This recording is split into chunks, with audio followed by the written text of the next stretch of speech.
উদ্ধার হারিয়ে যাওয়া এবং চুরি যাওয়া 35টি মোবাইল মালিকদের হাতে তুলে দিল পশ্চিম থানার পুলিশ। হারিয়ে যাওয়া এবং চুরি যাওয়া মোবাইল উদ্ধারে ফের সাফল্য পেল ত্রিপুরা পুলিশ। আগরতলার পশ্চিম থানার পুলিশ মোট 35টি মোবাইল উদ্ধার করে সেগুলি প্রকৃত মালিকদের হাতে তুলে দেয়। উদ্ধার হওয়া মোবাইলগুলির মধ্যে আইফোন সহ বিভিন্ন কোম্পানির মোবাইল ফোনের সেট রয়েছে। পুলিশ সূত্রে জানা গেছে, থানায় অভিযোগ দায়ের হওয়ার 1 মাসের মধ্যে অধিকাংশ মোবাইল উদ্ধার সম্ভব হয়েছে। সিআইআর পোর্টালের মাধ্যমে মোবাইল ট্র্যাকিং এবং হিউম্যান ইন্টেলিজেন্স এর ব্যবহার করে এই সাফল্য এসেছে বলে জানান পশ্চিম থানার ওসি রানা চ্যাটার্জি। তবে মোবাইল উদ্ধারে সাফল্য মিললেও এখনো পর্যন্ত কোনো চোরকে গ্রেফতার করা যায়নি। অন্যদিকে হারিয়ে যাওয়া মোবাইল ফিরে পেয়ে স্বাভাবিকভাবেই খুশি মোবাইলের প্রকৃত মালিকেরা।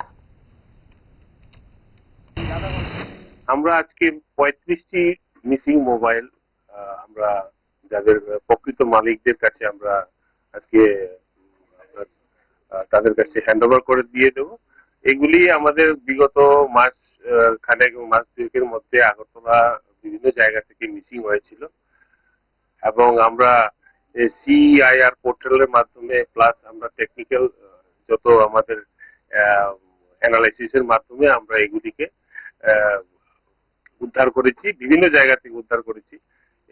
যারা যারা এগুলির প্রকৃত মালিক তাদেরকে আমরা আজকে কল করেছি এবং তাদেরকে আমরা আফটার ভেরিফিকেশন করার পর আমরা তাদেরকে হ্যান্ড ওভার করে দেবো।